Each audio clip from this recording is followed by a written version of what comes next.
जय हिंद। तो आज हम लोग स्टार्ट करने वाले हैं आरआरबी टेक्नीशियन के एग्जाम नोटिफिकेशन के बारे में कि एग्जाम नोटिफिकेशन में क्या है, कब से कब तक क्या चीजें हैं, एग्जाम डेट कब होगी, सिलेबस क्या है, एग्जाम पैटर्न क्या है, सिलेक्शन प्रोसेस क्या है, इसमें सैलरी कितनी मिलती है, जॉब वैकेंसी क्या है, कट ऑफ कितना है, सिलेबस क्या है, किस किस सब्जेक्ट से कौन कौन टॉपिक से क्वेश्चन आने वाले हैं, तो सारी चीजों को एक एक करके देखेंगे। यहाँ पे जैसे कि आप लोगों ने देखा होगा full details in one video, तो एक ही वीडियो में जो आपको सारी चीजें जो है देखने को मिल जाएगा। ठीक है, तो चलिए स्टार्ट करते हैं।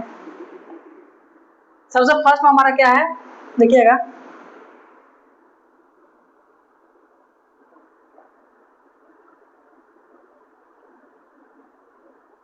सबसे फर्स्ट हमारा क्या है आरआरबी, चलिए क्या देखिएगा आरआरबी टेक्नीशियन 2026 में जो आरआरबी टेक्नीशियन में जो भर्तियां हैं, ठीक है ना, कितना है 6557 भर्ती है। ठीक है ना, 6557 पदों पर जो रेलवे इस बार जो है वैकेंसी निकाली है, जो कि है technician grade 1 signal plus technician grade 3, ये दो चीजों की वैकेंसी है। ठीक है ना, यानी कि इसका अगर आप डेट दिया तो 2026 सीजन का जो है वैकेंसी है। ठीक है, इसका बोर्ड जो है वो रेलवे रिक्रूटमेंट बोर्ड जो है इसको रिक्रूट करता है। उसके बाद हमारा ministry of railway government of India जो है क्या करती है, इस एग्जाम को लेती है और उसके अंडर जो आपको काम करने पड़ते हैं। ठीक है, नेक्स्ट हमारा देखिएगा सेकेंड में हम आ जाता है कि आज की वीडियो में क्या क्या जानेंगे। ठीक है ना, यह जानिएगा कि कितने पद है, कौन कौन आवेदन कर सकता है, क्वालिफिकेशन क्या है, एज लिमिट कितनी होने वाली है, फॉर्म कब से कब तक भरा गया है, एग्जाम डेट कब होगी, यानी कब आपका एग्जाम होगा, एग्जाम कितने चरणों में होगा। ठीक है ना, यानी कि कितने एग्जाम होंगे, मेंस पीटी इंटरव्यू सब जो होता है, यानी कितने एग्जाम होंगे इसमें, सीबीटी का पैटर्न क्या है। ठीक है, यानी कंप्यूटर बेस्ड टेस्ट जो होता है उसका पैटर्न क्या है, किस पैटर्न से इसका एग्जाम होगा। नेक्स्ट हम देखते हैं कि हमारा जो सिलेबस में क्या रहने वाला है, निगेटिव मार्किंग कितनी है, उसके बाद कट ऑफ क्या होने वाली है, प्रीवियस ईयर कट ऑफ क्या रहेगी, सैलरी कितनी मिलती है, टेक्नीशियन का जॉब प्रोफाइल क्या है, और सिलेक्शन के बाद क्या होने वाला है। ये सारी चीजें जो है आपको जो है इसमें मिलेंगी।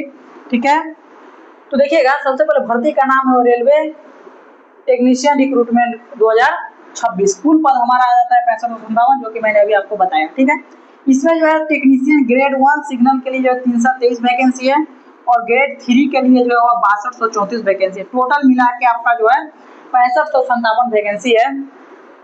आपका जो टेक्नीशियन ग्रेड 1 होता है वह लेवल 5 का जॉब है। ठीक है ना, और टेक्नीशियन ग्रेड 3 जो है वह कितना है, लेवल 2 का जॉब है। ठीक है, इंडिकेटिव नोटिस जो है वह 23 मई 2026 को आया। ठीक है ना, 30 जून 2026 से जो है क्या हो गया, एप्लीकेशन स्टार्ट हुआ और 29 जुलाई 2026 तक क्या हो गया, एप्लीकेशन क्लोज्ड। ठीक है, एप्लीकेशन फी पेमेंट है वो 31 जुलाई तक कर सकते लास्ट तक। अब जो है क्या हुआ है, आज से जो है आपका 1 अगस्त से लेकर 10 अगस्त 2026 तक जो है मॉडिफिकेशन का विंडो खुलेगा, जिसमें अगर आप कोई भी चीज में गलत हो गया तो उसको आप सुधार कर सकते हैं, करेक्ट कर सकते हैं। चलिए आगे देखिएगा, इसमें क्या होनी चाहिए योग्यता, 10th प्लस रिलेवेंट आईटीआई होना चाहिए, जो कि पोस्ट वाइज होती है। ठीक है ना, पहले कुछ टेक्नीशियन कैटेगरी में नोटिफिकेशन के अनुसार आपका जो ट्रेड और क्वालिफिकेशन है उसका जो कंडीशंस है वो अलग अलग हो सकते हैं। ठीक है, आप जिस टेक्नीशियन पोस्ट के लिए अप्लाई करना है उसकी क्या है, पोस्ट वाइज क्वालिफिकेशन जो है चेक कर ले, बिना चेक करे हुए फॉर्म ना भरे। ठीक है, टेक्नीशियन ग्रेड 1 सिग्नल के लिए जो है टेक्निकल क्वालिफिकेशन आवश्यक है, यानी कि अगर आप ग्रेड 1 के लिए फॉर्म फिल कर रहे हैं तो टेक्निकल कोई भी डिग्री आपके पास होनी चाहिए। ठीक है, उसके बाद अब देखिए अब टेक्निकल में क्या है, टेक्निकल में हमारा एक है यहाँ पे डिग्री और दूसरा है हमारा डिप्लोमा। ठीक है ना, यानी या तो डिग्री नहीं तो डिप्लोमा, तो ये चीजें जो है आप क्या कर सकते हो, क्वालिफिकेशन आप जो है नोटिफिकेशन में चेक कर सकते हैं। ठीक है, बाकी जो है इससे संबंधित जो है क्या है, टेक्निकल क्वालिफिकेशन आदि की जरूरत है। ठीक है, एलिजिबिलिटी जो है आप पोस्ट वाइज एलिजिबिलिटी सबका निर्धारित है, फिक्स है, यानी कि एलिजिबिलिटी के अनुसार जो है पोस्ट है उस चीजों को आप लोग देख लेंगे। ठीक है, इसके बाद हमारा जाता है एज लिमिट, तो टेक्नीशियन ग्रेड 1 सिग्नल के लिए आपका 18 से 33 वर्ष है। ठीक है, और टेक्नीशियन ग्रेड 3 के लिए जो है 18 से 30 वर्ष है। और आपका जो एज जो कैलकुलेट होगा वह एज जो है 1 जुलाई 2026 से कैलकुलेट होगा। क्लियर इतना, इसमें जो है जो भी रिजर्वेशन कैटेगरी है, ठीक है ना, जो भी रिजर्वेशन वाले लोग हैं, रिजर्वेशन, ठीक है ना, उनके लिए जो है क्या है, एज लिमिट जो है में उनको जो है क्या है कंसेशन मिल सकता है, ठीक है ना। उनका जो एज जो है क्या होगा रिलैक्सेशन मिलेगा। अभी किसके अकॉर्डिंग, गवर्नमेंट रूल के अकॉर्डिंग जितना साल का रिलैक्सेशन होना चाहिए उतना साल का रिलैक्सेशन जो रिजर्वेशन वाले उनको मिलेगा। बाकी के लिए जो 18 से 33 वर्ष जो है या क्या जनरल का 18 से 33 वर्ष टेक्निकल ग्रेड 1 के लिए है, 18 से 30 वर्ष टेक्निकल ग्रेड 3 के लिए, ठीक है। यह हो गया हमारा एज लिमिट। उसके बाद हमारा आ जाता है पे बेसिक लेवल, ठीक है ना। यानी कि देखिए पे लेवल और बेसिक पे क्या होती है। तो ग्रेड 1 सिग्नल के लिए जो है 7 सीपीसी, ठीक है ना। 7 सीपीसी के अकॉर्डिंग लेवल 5 का जॉब है, 7 सीपीसी के अकॉर्डिंग इसका पेमेंट होता है। इसका पेमेंट बनता है, इनिशियल पे जो है वो 29,200 रुपए है। और टेक्निकल ग्रेड 3 में जो इसका भी 7 पे है, लेकिन यह लेवल 2 का जॉब है, तो इसमें जो है आपका 19,900 जो इनिशियल बेसिक पे होता है वो बनता है, ठीक है। आगे जो है अब देखिए टेक्नीशियन का जॉब प्रोफाइल क्या है। तो टेक्नीशियन का प्रोफाइल क्या क्या चीज होती है, यानी कि आप क्या क्या चीज में जो है उसमें जॉब आपको मिल सकते हैं अगर आप क्वालिफाई होते हैं। तो आप इक्विपमेंट मेंटेनेंस कर सकते हैं, उसके बाद मशीन्स का इंस्पेक्शन होता है, ठीक है ना, दूसरा पोस्ट। उसके बाद हमारा आ जाता है इलेक्ट्रिकल सिस्टम का मेंटेनेंस, जो भी इलेक्ट्रिकल सिस्टम है उसको मेंटेनेंस करना। रेलवे इक्विपमेंट का जो फॉल्ट होता है, यानी कि जहाँ पे कोई भी चीज गड़बड़ी है उसको चेक करना। रिपेयर और रिप्लेसमेंट, यानी कि कोई भी जो उसका मशीन से या फिर इलेक्ट्रिक कोई भी सामान है, ठीक है ना, जो भी सिस्टम है वह या तो रिपेयर होने वाला तो रिपेयर कर किया जाता है, नहीं तो रिप्लेस होने वाला तो रिप्लेस करने का काम होता है। इसके बाद हमारा आ जाता है प्रिवेंटिव मेंटेनेंस, ठीक है ना, यानी कि उसका अंदर जो मेंटेनेंस कीजिएगा। सो उसके बाद हमारा आता है टेक्निकल इक्विपमेंट की टेस्टिंग, यानी कि जो भी इक्विपमेंट वहाँ पे है जो सामान है उसका जो है टेस्ट करना कि वो क्या है, सही है या गलत है। उसका वर्कशॉप फील्ड में और टेक्निकल ड्यूटीज, वर्कशॉप यानी वर्कशॉप फील्ड हुआ होता है जहाँ पे मशीन से तो बहुत सारा होता है और उस पर काम किया जाता है, वह वर्कशॉप होता है, ठीक है ना। या तो उस फील्ड में, नहीं तो टेक्निकल ड्यूटीज के फील्ड में आपका जॉब लगेगा, ठीक है ना। इसके बाद देखिएगा हमारा जो सिलेक्शन प्रोसेस है क्या होता है। सबसे पहले आपका सीबीटी टेस्ट होगा, ठीक है, और उसके बाद क्या होगा मेडिकल होगा, ठीक है ना। यह बात का है, यह बात का, ठीक है। उसके बाद आपका क्या होगा मेडिकल होगा, ठीक है ना, मेडिकल होगा। और उसके बाद इसके बाद जो है आपका क्या होगा डीबी होगा, डॉक्यूमेंट वेरिफिकेशन होगा, ठीक है। टेक्नीशियन ग्रेड 3 के लिए जो सीबीटी का एग्जाम पैटर्न है वह क्या होने वाला है। इसमें आपका 100 मार्क्स का जो क्वेश्चन रहता है, ठीक है ना, नंबर ऑफ क्वेश्चन भी 100 होते हैं, 100 मार्क्स का क्वेश्चन रहेगा, 90 मिनट आपको समय दिया जाएगा, ठीक है। बात कर लेते हैं निगेटिव मार्किंग की, तो वह है आपका 1/3, ठीक है ना, यानी कि प्रत्येक 3 गलत पे, ठीक है ना, 3 अगर आप क्वेश्चन गलत करते हैं तो इसमें 1 मार्क्स जो है वो क्या होते हैं डिडक्ट कर लिए जाते हैं, ठीक है ना, यानी कि प्रत्येक 3 गलत में से 1 सही वाले का मार्क्स कट जाएगा, ठीक है। इतना क्लियर है निगेटिव मार्किंग।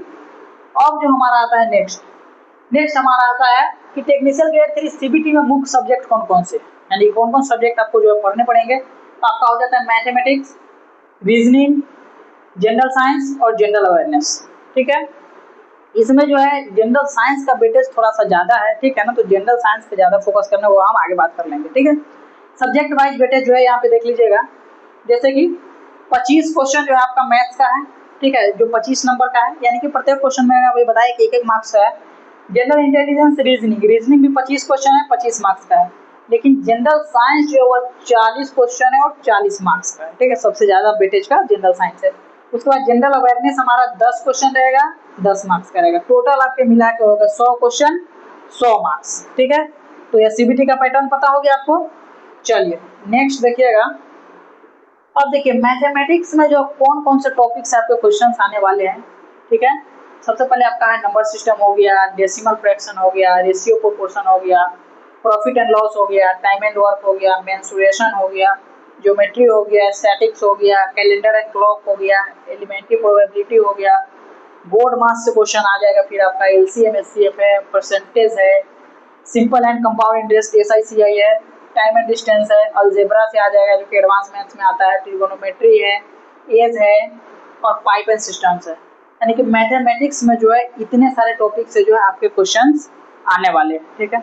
इसके बाद हम देख लेंगे और दूसरा सब्जेक्ट आप देखिएगा, दूसरा आपका जो रीजनिंग का सिलेबस है वह क्या है। तो रीजनिंग में आपको जो है एनालॉजी पढ़ने पड़ेंगे, मैथमेटिकल ऑपरेशन, नंबर सीरीज या फिर अल्फाबेटिकल सीरीज जो होता है वह पढ़ना पड़ेगा, वेन डायग्राम पढ़ना पड़ेगा, डाटा सफिशिएंसी से आएगा, डायरेक्शन सेंस से आएगा, डिसीजन मेकिंग से क्वेश्चन रहेगा, सिमिलरिटीज एंड डिफरेंसेस से क्वेश्चन होगा, कोडिंग डिकोडिंग से क्वेश्चन आएगा, सिलोजिज्म रहेगा, सिलॉक्स।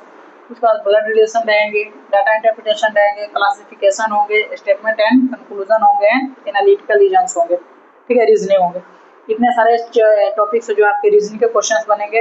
नेक्स्ट आप देखिएगा जनरल साइंस जो हमारा जो सबसे इंपॉर्टेंट सेक्शन है, यहाँ पे आपको हेडिंग दिख भी रहा होगा कि सबसे इंपॉर्टेंट सेक्शन हमारा जीएस है, जो कि 40 क्वेश्चन है, 40 मार्क्स के है। सबसे पहले हमारा जाता है physics, then chemistry and then biology, ठीक है। फिजिक्स में आपका जो है यूनिट एंड मेजरमेंट से क्वेश्चन आएगा, फोर्स, लॉ ऑफ मोशन से क्वेश्चन आएंगे, वर्क, एनर्जी एंड पावर से क्वेश्चन आएंगे, हीट से आएंगे, लाइट से आएंगे और मैग्नेटिज्म से क्वेश्चन आएंगे। उसके बाद हमारा जो टॉपिक है मोशन है, सोर्स ऑफ एनर्जी है, ग्रेविटेशन है, साउंड है, इलेक्ट्रिसिटी है, बेसिक इलेक्ट्रॉनिक्स है। फिजिक्स में जो है इन टॉपिक से क्वेश्चन आने वाले हैं। उसके बाद हम केमिस्ट्री का देख लेते हैं। केमिस्ट्री में जो है आपका मैटर हो गया, एलिमेंट एंड कंपाउंड्स हो गया, एसिड, बेस एंड साल्ट हो गया, कार्बन एंड इट्स कंपाउंड हो गया, केमिकल इक्वेशंस हो गए, एटम्स, मॉलिक्यूल्स हो गए, केमिकल रिएक्शंस हो गए, मेटल, नॉन मेटल हो गए, पीरियोडिक क्लासिफिकेशन हो गए, एवरीडे केमिस्ट्री हो गया। केमिस्ट्री का इतना सारा टॉपिक्स जो है आपका क्वेश्चन आने वाले हैं। उसके बाद हमारा बायोलॉजी का आ जाता है। बायोलॉजी का सबसे पहले हमारा सेल, उसके बाद न्यूट्रिशंस, उसके बाद transportation, reproduction, diseases, plant biology, human body, respiration, उसके बाद एक्सप्रेशन, हेरिडिटी, इन्वायरमेंट और ह्यूमन हेल्थ। इन सभी से जो है आपका क्वेश्चन आने वाला है बायोलॉजी का, ठीक है। तो आपको सारे चैप्टर का जो है यह पता चल गया। इसके बाद आप देखिए जो हमारा जीए का क्वेश्चन है, जनरल अवेयरनेस, उसके कौन कौन से टॉपिक आने वाले हैं। उसका जो है आपका जो सबसे पहले जो करंट अफेयर्स है, करंट पे आप लोग ध्यान दे लेंगे। करंट अफेयर्स से क्वेश्चन आएंगे, ज्योग्राफी से रहेंगे, इंडियन पॉलिटी रहेगा, इकोनॉमिक्स रहेगा, इंडियन रेलवे, स्पोर्ट्स, अवार्ड्स, उसके बाद important book and author, science technology, important days, उसके बाद नेशनल और इंटरनेशनल इवेंट जो हो रहे हैं उसका, और इंडियन हिस्ट्री। ये सबसे जो है जीए में क्वेश्चन रहने वाले हैं, ठीक है। नेक्स्ट हम देख लेते हैं। इतना सारा चीज जब आपको पता चल गया कि क्वेश्चन कहाँ से आने वाले हैं, कितना आने वाले हैं, किस किस टॉपिक से कितने क्वेश्चन आने वाले हैं, कौन कौन टॉपिक्स आने वाले हैं सभी सब्जेक्ट्स में, उसके बाद हमारा आ जाता है डॉक्यूमेंट वेरिफिकेशन। अगर आप सीबीटी में सफल हो जाते हैं, ठीक है, तो सफल होने के बाद अगर आप शॉर्ट लिस्टेड जो भी कैंडिडेट है उनको डॉक्यूमेंट वेरिफिकेशन के लिए बुलाया जाएगा, ठीक है। यानी कि जो पास हो जाएंगे, जो शॉर्ट लिस्ट किए जाएंगे, उनको डॉक्यूमेंट वेरिफिकेशन डीवी के लिए बुलाया जाएगा। वहाँ पे जो आपका सर्टिफिकेट होगा, जो आपका एजुकेशनल सर्टिफिकेट होगा वो चाहिए होगा। आपने ITI डिप्लोमा डिग्री जो भी की है उसके सर्टिफिकेट चाहिए होगा, आपका डेट ऑफ बर्थ का सर्टिफिकेट होगा, आपके कास्ट का सर्टिफिकेट चाहिए होगा। अगर आप जनरल से नहीं है तो, अगर जनरल से है तो फिर इसका कोई जरूरत नहीं है। उसके बाद आपका EWS यदि अगर लागू, यदि आप जनरल से अगर EWS लगाते हैं तो EWS का सर्टिफिकेट चाहिए होगा। आपकी फोटो आइडेंटिटी होनी चाहिए, और कोई भी जो एक्स्ट्रा अगर कोई भी अदर जो सर्टिफिकेट अगर मांगे जाते हैं, ठीक है, तो वह आपको लेके जाना होगा। तो यह था हमारा जो है पूरा RRB टेक्नीशियन का पूरा जो है सारा चीज़ एक ही वीडियो में फुल डिटेल्स के साथ, ठीक है। तो आपको सारी चीज़ें यहाँ पे पता चल गई होंगी, ठीक है, कि कितनी वैकेंसीज है, किसमें कितनी वैकेंसीज है, टेक्निकल ग्रेड 1 में कितना है, टेक्निकल ग्रेड 3 में कितना है, किसके लिए क्या पढ़ना पड़ेगा आपको, सारा टॉपिक आपको बता दिया गया है। इसकी सैलरी क्या होती है, इसका जॉब प्रोफाइल क्या होता है, ठीक है। उसके बाद जो डीवी में जो हमारे डॉक्यूमेंट्स, दस्तावेज जो लगने वाले वो क्या लगेंगे, तो सारी चीज़ आप लोगों को पता चल गई, ठीक है। तो सबसे पहले तो आपको जो है गुड लक एग्जाम के लिए, ठीक है। मेरी यह मनोकामना है कि आप सभी लोग जो है सफल हो, ठीक है। और बाकी आप लोग जो है ध्यान से पढ़िए, और जितना भी इंफॉर्मेटिव जो भी वीडियोस है वो सब अपने चैनल पे आते रहेंगे, ठीक है। तो वीडियो को आप लोग पूरा देखें, स्किप ना करें, जिससे कि सारा चीज़ आपको समझ में आए। तो चलिए मिलते हैं नेक्स्ट वीडियो में। जय हिंद।